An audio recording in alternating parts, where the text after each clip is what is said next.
YouTube, it's Tone, back with another one. And so this one here is the Redemption Manual. I think this is the first one. I read this shit maybe 5 or 6 years ago. I even forgot that this thing was even around.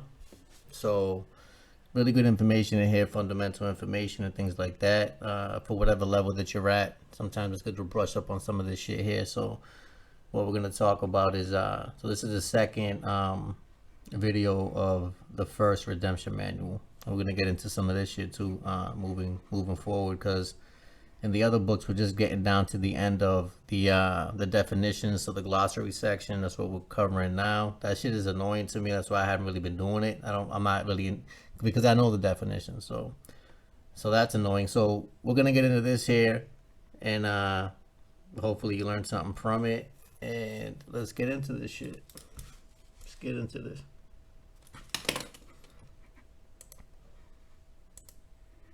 So here, federal children. Are we owned by the government? So in 1921, the Federal Shepard-Towner Maternity Act created the birth registration, or what we now know as the birth certificate. It was known as the Maternity Act. It was sold to the American people as a law that would reduce maternal and infant mortality, protect the health of mothers and infants, and for other purposes. Reduced maternal and infant mortality. So by somehow enacting this act that they have going on now, which is pretty much a commercial recycling system. It's crazy. So they got this into play by convincing people that this would somehow limit their death, maternal and infant mortality. Okay, so, and this is how they get people, is all with fear. You know what I'm saying? They scare you into this dumb shit. So to protect the health of the mothers and the infants. Okay, so I don't see how signing a piece of paper is somehow gonna help the doctors be better at what they do. You know what I'm saying? Like all of a sudden magically better doctors because I signed that piece of paper. Come on. So it's all about bonds and shit like that. So one of the other purposes provided for state agencies is overseeing of its operations or and expenditures. So what it really did was create a federal birth registry, which exists today, creating federal children. So this government of parents patri now legislates for American children as if they own the federal, as if they are owned by the federal government. And mind you, these all caps names, these these fictional entities that they create, the all cap name essentially is a commercial entity. It's a corporation. It's fictional in nature, right? So it never really ever made reference to you or your children or anything like that, but they somehow get us all to accept the liability for these things, instead of operating from the standpoint of a authorized representative, which is what we should be doing, not accepting the liability for this particular entity that they speak of and make reference to in any of the correspondence that they ever do send you, if they ever do. So through the public school enrollment process and continuing licensing requirements for most aspects of daily life, these children grow up to be adults indoctrinated into those things necessary to carry, indoctrinated into thinking that these things are necessary to carry out our activities that exist in what is called a free country, quote unquote free country, right? And you can't really go anywhere without somebody asking you for something. Somebody just walking into your movie right on your set and just start demanding paperwork and all types of crazy shit, right? This is just what the fuck that they do. So it's crazy, and that's become quote unquote normal now, right? I think it's fucking ridiculous, but people have gotten used to it, and I kind of have to a fucking degree now at this point. So, I understand that it does take courage to move out of that mindset, because really what that is a slave mindset. You know what I mean? That they have us all programmed with and shit like that, which is why you never really.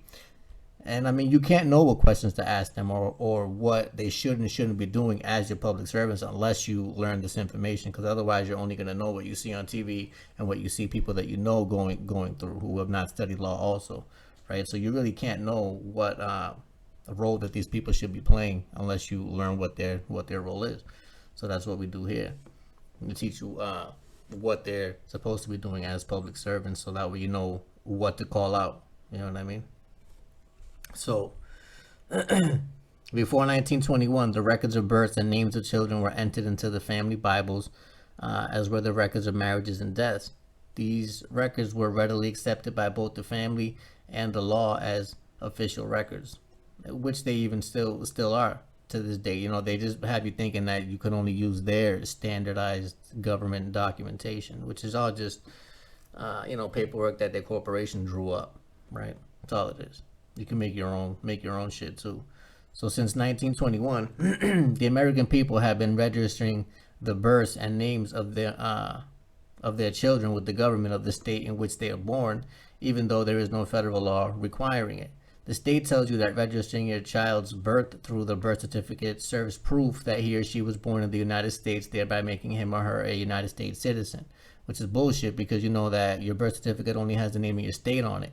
If the United States was really a thing, then you would be able to get your any of your information from any state. But you know that if you're born in any state in America, you have to go to that particular state in order to retrieve those documentation, which proves that the United States isn't a thing for one, and that you're not a citizen of it because you really still, no matter what paperwork that you sign, you're not going to Washington to get your birth certification or anything like that, right? You're always gonna have to go back to your state.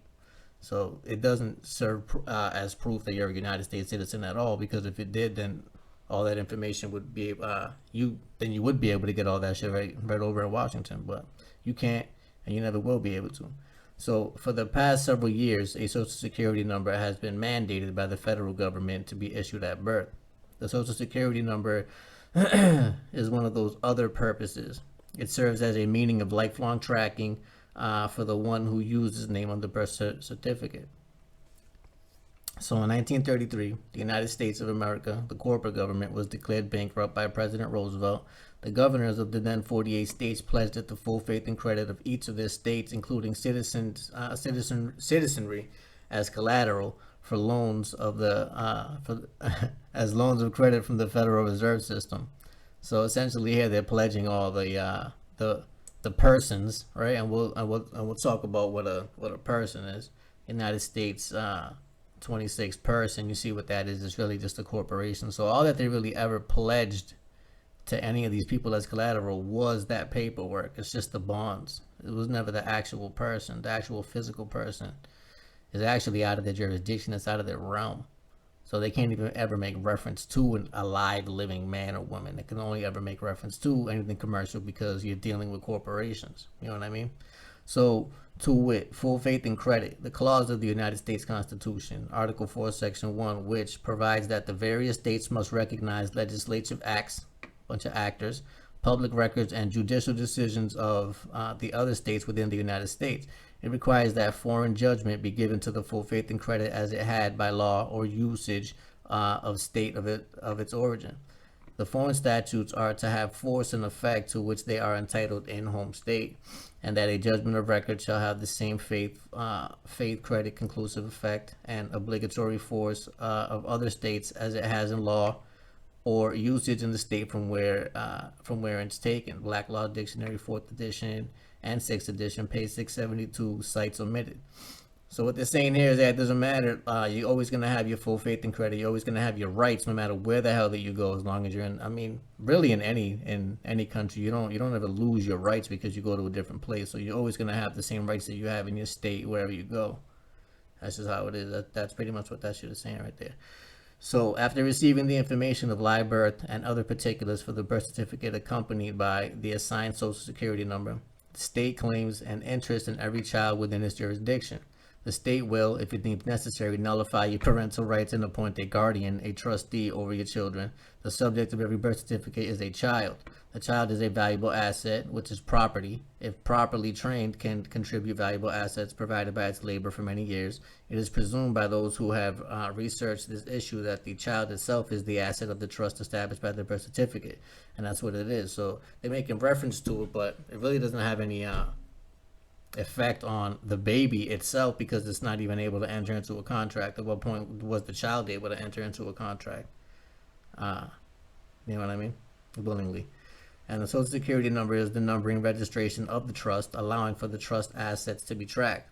If this information is true, and we believe it is, our children are owned by the state. And mind you, this is just what this paperwork is saying, but that's not what it is. I mean, that paperwork is owned by the state, not the particular children. So each one of us, including our children, are considered assets of bankrupt United States corporation. We are now designated by this government as human resources born in a delivery room, delivered to the state of birth by way of the birth certificate, of which our informer, our mother, provides the requested information, including the name and social security number or tracking number, wherewith this bankrupt government is supplied with new crop of collateral born each year. And you know that they're making bonds on everybody born. That's what the fuck that they do. So, which is whatever. Because, I mean, it really is for your benefit, but they just don't want you to know that. That's how you can discharge bills and all that shit, too. That shit is all written against the value of your bonds there. That's why you don't have to do any paperwork or change your status in order to do that. The bond's already set up for you. So that's all it is.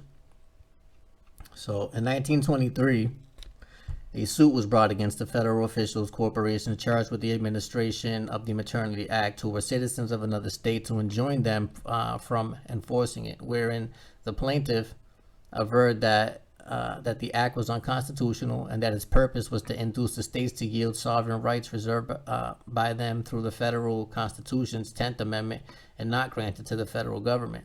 And that burden of the appropriations fell unequally upon the several states, held that the statute does not require the plaintiff to do or yield anything, and no burden is imposed by it other than that of taxation, which falls not on the state but on its inhabitants, who are within the federal as well as the state taxing power.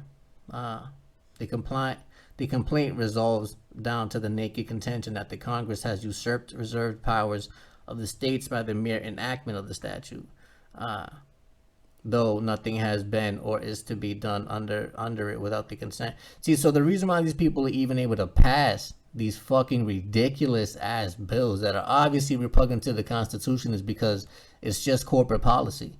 All right, so when you understand that these people are all private corporations, the fucking businesses parading as actual governments, the only reason why they could make these fucking the only reason why they can make these, code statutes, pass these bills, this legislation, all of this nonsense that is obviously repugnant to the Constitution is because they're private corporations, which means that they can make their own rules, but it's not applicable to you. It doesn't apply to you. That's why they can write that shit and they can just publish it out there, let everybody know, hey, this is what we're doing. Yeah, well, good for you, bro. That's what the fuck you're doing.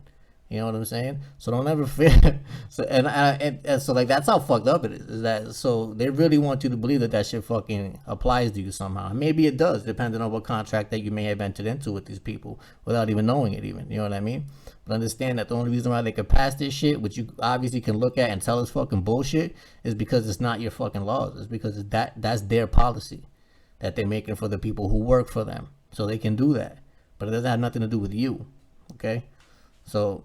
You can't get mad at them for passing that because they can write whatever rules that they want for their particular company. That's okay. But when they trick you into believing that shit applies to you, that's where the fucking problem is. You know what I mean? So the act is unconstitutional, purports to vest in agencies of the federal government, a corporation, powers which are almost wholly undefined in matters relating to maternity and infancy, and to authorize appropriations of federal funds for the purpose of the act. What do we got here? Many examples may be given that were stated in the debates of the bill in Congress of regulations which may impose under the act the forced registration of pregnancy, government prenatal examination of expectant mothers, restrictions of the rights of a woman to secure the services of a midwife or physician of her own selection, are all measures to which the people of those states which accept its provisions may be subjected to. There is nothing which prohibits the payment of subsidies out of the federal appropriations. Insurance of mothers may be made compulsory. The teaching of birth control and physical inspection of persons about to marry may be required by Section 4 of the Act. The Children's Bureau is given all the necessary powers to cooperate with the state agencies in the administration of the Act. Hence, it is given the power of assist in the plans submitted may provide. As to what all those plans shall provide, the final arbiters of the Bureau of the Board, the fact that it was considered necessary in explicit terms to preserve from invasion by federal officials the right of the parent to the custody and care of his child and the sanctity of his home shows how far-reaching are the powers which are intended to be granted by the Act. So the Act is invalid because it assumes powers not granted to Congress and usurps the local police power. So in the states here, the cases which you can find that in. So in more recent cases, however, the court has shown that there are limits to the power of Congress to pass legislation purporting to be based on one of the powers expressly granted to the Congress, which in fact usurps the reserved powers of the states, and that laws showing on their face detailed regulations of matter wholly within the police power of the states will be held to be unconstitutional, although they purport to be passed in the exercise of some constitutional power. And you see, the only power that they really do have, which all this government really has, the only power that the whole government has at all is over commerce, is over anything commercial.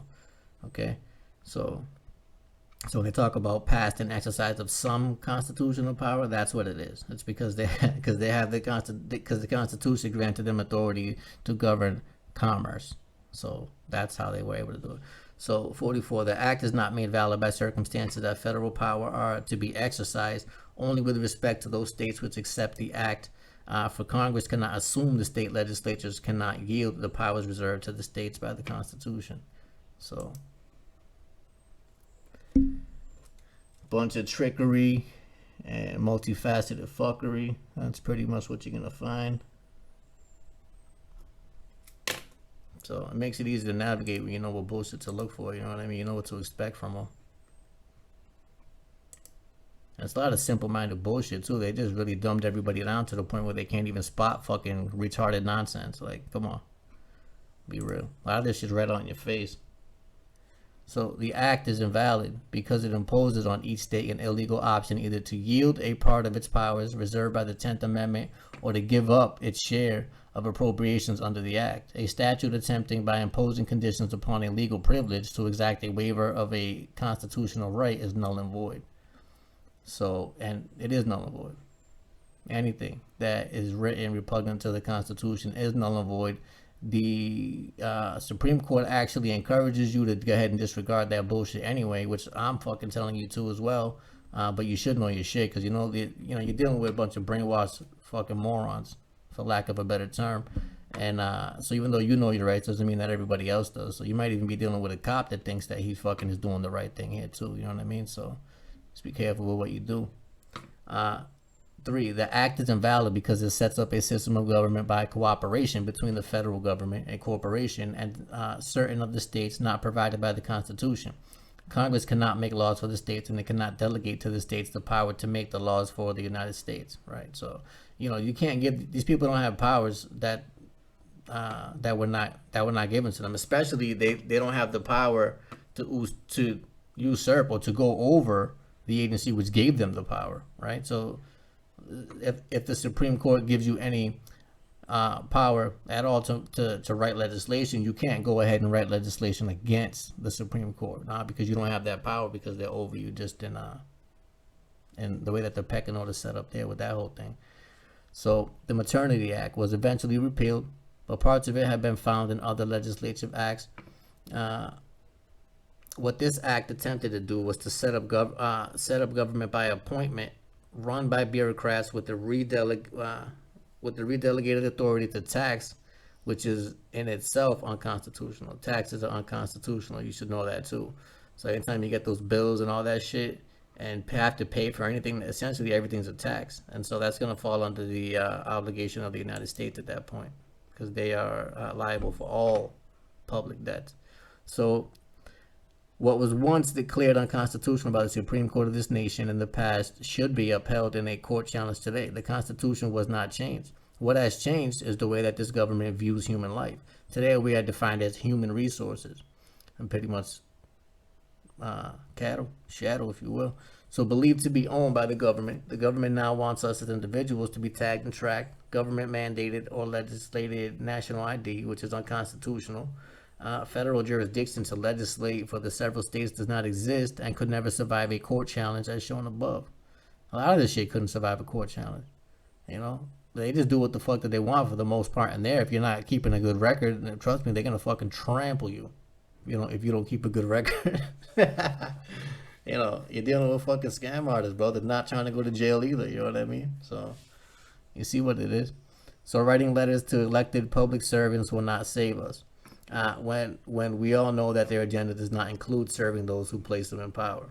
So And they do serve those who place them in power, because it definitely wasn't the people. It's whoever the fuck paid for their fucking ticket or whatever seat that they're in. That's all it is. So perhaps the 10th Amendment to the federal constitution guaranteeing state rights will, if challenged, when making it known that we as individuals of the several states will not be treated as shadow of the U.S. government. If the federal government believes that they own us, as such, have the right to demand national IDs and health ID cards, which will in truth tag us as we tag our animals, then let them bring forth the documents to prove that their authority to legislate for it in the first place.